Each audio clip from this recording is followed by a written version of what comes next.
എല്ലാവർക്കും നമസ്കാരം. പുതിയൊരു വീഡിയോയിലേക്ക് ഏവർക്കും സ്വാഗതം. അപ്പോൾ 2024 ജനുവരി മാസം അങ്ങനെ അവസാനിച്ചിരിക്കുന്നു. ജനുവരി മാസത്തെ റേഷൻ ആനുകൂല്യങ്ങളുടെ വിതരണം ഇന്നലെ കൊണ്ട് തന്നെ അവസാനിച്ചു. കൂടാതെ ഇന്ന് റേഷൻ കടകൾക്ക് അവധിയാണ്. അപ്പോൾ ഈ ഒരു 1-ാം തീയതി റേഷൻ വിതരണമില്ല. കാരണം റേഷൻ സാധനങ്ങൾ കൊണ്ടുവരുവാനും അതുപോലെ തന്നെ റേഷൻ സാധനങ്ങളുടെ ലിസ്റ്റ് ഈ പോസ്റ്റ് മെഷീനിൽ അപ്ഡേറ്റ് ചെയ്യാനും ഒക്കെ ആയിട്ടുള്ള ഒരു സമയമാണിത്. അടുത്ത റേഷൻ വിതരണം, അതായത് ഫെബ്രുവരി മാസത്തെ റേഷൻ വിതരണം നാളെ മുതൽ, അതായത് ഫെബ്രുവരി മാസം 2-ാം തീയതി മുതലാണ് ആരംഭിക്കുക എന്നുള്ള ഒരു കാര്യം പ്രത്യേകം ശ്രദ്ധിക്കുക. അപ്പോൾ നമുക്ക് എന്തൊക്കെ ആനുകൂല്യങ്ങളാണ് ലഭിക്കുക എന്നുള്ള കാര്യങ്ങൾ നോക്കാം. എല്ലാ വിലയും, ഈ റേഷൻ ആനുകൂല്യങ്ങളുടെ വിലയും എല്ലാം നമുക്ക് പരിശോധിക്കേണ്ടതായിട്ടുണ്ട്.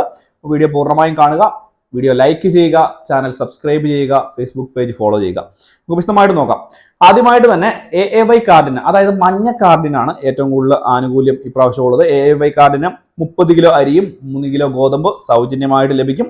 കൂടാതെ 2 പാക്കറ്റ് ആട്ട 7 രൂപ നിരക്കിൽ ലഭിക്കുന്നുണ്ട് എന്നുള്ളൊരു കാര്യം കൂടി പ്രത്യേകം ശ്രദ്ധിക്കുക. പക്ഷേ ഈ പ്രാവശ്യം പഞ്ചസാരയുടെ കാര്യം പറഞ്ഞിട്ടില്ല എന്നുള്ളത് മറ്റൊരു കാര്യമാണ്. സാധാരണഗതിയിൽ 1 കിലോ പഞ്ചസാര 21 രൂപ നിരക്കിൽ ലഭിക്കുന്നതാണ്. റേഷൻ ആനുകൂല്യത്തിൽ കുറവും വന്നിട്ടുണ്ട്. അപ്പോൾ ഇതാണ് മഞ്ഞക്കാർഡിന് ലഭിക്കുന്നത്. കൂടാതെ പിങ്ക് കാർഡ്, മുൻഗണനാ വിഭാഗം PHS കാർഡാണ്. കാർഡിലെ ഓരോ അംഗത്തിനും 4 കിലോ അരിയും 1 കിലോ ഗോതമ്പും സൗജന്യമായിട്ട് ലഭിക്കും. കൂടാതെ തന്നെ കാർഡിന് അനുവദിച്ചിട്ടുള്ള മുഴുവൻ ഗോതമ്പിന്റെ അളവിൽ നിന്നും 3 കിലോ കുറച്ച് അതിന് പകരം 3 പാക്കറ്റ് ആട്ട ആയിരിക്കും ലഭിക്കുക. 9 രൂപ നിരക്കിലായിരിക്കും ഈ ഒരു ആട്ട ലഭിക്കുന്നത്. ഇത്രയുമാണ് പിങ്ക് കാർഡിന് ലഭിക്കുക. അടുത്തതായിട്ട് മുൻഗണനാ വിഭാഗം, അടുത്ത പൊതുവിഭാഗം സബ്സിഡി കാർഡാണ്. പൊതുവിഭാഗം സബ്സിഡി കാർഡിന്റെ ഓരോ അംഗത്തിനും 2 കിലോ അരി വീതം കിലോയ്ക്ക് 4 രൂപ നിരക്കിലായിരിക്കും ലഭിക്കുക. കൂടാതെ തന്നെ ഇതിന് ഈ ഒരു നീലക്കാർഡിന് പ്രത്യേകമായിട്ടുള്ള അരി വിതരണം ഈ മാസവും ഉണ്ട്. 4 കിലോ അരിയാണ് വിതരണം ചെയ്യുന്നത്. 10 രൂപ 90 പൈസ നിരക്കിലായിരിക്കും ഈ ഒരു അരി വിതരണം ചെയ്യുന്നത് എന്നുള്ള കാര്യം കൂടി ഒന്ന് പ്രത്യേകം ശ്രദ്ധിക്കുക. മാത്രവുമല്ല അടുത്തതായിട്ട് ലഭിക്കേണ്ടത് നമ്മുടെ വെള്ളക്കാർഡ് ഉടമകളാണ്. വെള്ളക്കാർഡ് ഉടമകളിൽ വലിയൊരു ശതമാനം ആളുകളും മഞ്ഞ കാർഡിലേക്കോ അല്ലെങ്കിൽ പിങ്ക് കാർഡിലേക്കോ ഒക്കെ മാറുവാൻ അപേക്ഷ വെച്ചിട്ട് നിൽക്കുന്ന ആളുകളാണ്. പക്ഷെ ഇവർക്ക് ഈ പ്രാവശ്യം 5 കിലോ അരി മാത്രമേ വിഹിതമായിട്ട് ലഭിച്ചിട്ടുള്ളൂ. ഈ അരി 10 രൂപ 90 പൈസ നിരക്കിലാണ് ലഭിക്കുന്നത്. സബ്സിഡി അല്ലാത്തതുകൊണ്ട് തന്നെ ഇവർക്ക് വിപണി വിലയുടെ ആനുപാതികമായിട്ടുള്ള വില കൊടുക്കേണ്ടതായിട്ട് വരുന്നുണ്ട്. പക്ഷേ ശ്രദ്ധിക്കേണ്ട ഒരു കാര്യം, ഈ ഒരു വിഭാഗത്തിൽ വളരെ വലിയ ആളുകളും ദാരിദ്ര്യരേഖയ്ക്കൊക്കെ താഴെ നിൽക്കുന്ന ആളുകളാണ് എന്നുള്ളത് ഒരു വാസ്തവമാണ്. അതുപോലെ തന്നെ സ്ഥാപനങ്ങൾ, NPA സ്ഥാപനങ്ങൾക്ക് ഏകദേശം 2 കിലോ അരിയാണ് ലഭിക്കുന്നത് 10 രൂപ 90 പൈസ നിരക്കിൽ.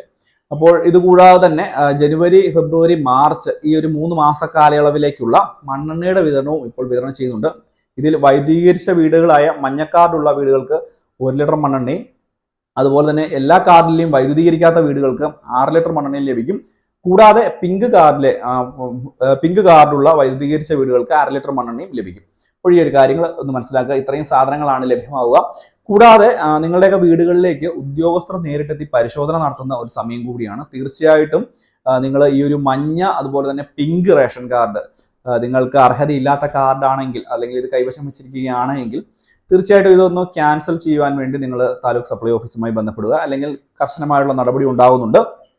പ്രത്യേകിച്ച് വരുന്നൊരു നടപടി എന്ന് പറയുന്നത്, നിങ്ങൾ ഈ എത്രയും കാലം വാങ്ങിച്ച ആനുകൂല്യത്തിന്റെ വിപണി വില എത്രയാണോ, ഇപ്പോൾ 1 കിലോ അരിക്ക് 50 രൂപയൊക്കെയാണ് വിപണിയിൽ.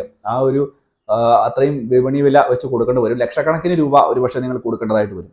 ഇപ്പോൾ 100 പ്രാവശ്യം 100 മാസം അല്ലെങ്കിൽ ഒരു 10 മാസമോ, ഒരു ഏറ്റവും കുറഞ്ഞൊരു 10 മാസം കൂട്ടുക. 10 മാസം മഞ്ഞക്കാർഡ് കൈവശം വെച്ചിട്ട് അരി വാങ്ങിച്ചിരിക്കുന്ന ആളുകൾ ഏകദേശം 35 കിലോ അരി വെച്ച് 10 മാസത്തെ കണക്കെന്ന് പറഞ്ഞു കഴിയുമ്പോൾ തന്നെ 350 രൂപ വരും.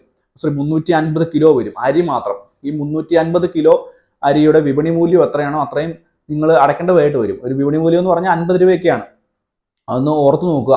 ഏകദേശം ലക്ഷക്കണക്കിന് രൂപ എടുത്ത് നിങ്ങൾ അടയ്ക്കേണ്ടതായിട്ട് വരും. മാത്രമല്ല നിങ്ങളിങ്ങനെ അനധികൃതമായിട്ട് കൈവശം വെച്ചിരിക്കുന്ന ഈ ഒരു കാർഡിന്റെ വിവരങ്ങൾ അല്ലെങ്കിൽ നിങ്ങളുടെ ഡീറ്റെയിൽസ് ഒക്കെ തദ്ദേശ ഭരണ സ്ഥാപനങ്ങളിലൊക്കെ പ്രസിദ്ധീകരിക്കാൻ സാധ്യതയുണ്ട്. കാര്യങ്ങൾ വ്യക്തമായിട്ടൊന്ന് മനസ്സിലാക്കിയേക്കുക. വളരെ പ്രധാനപ്പെട്ട വാർത്താ അറിയിപ്പാണ്.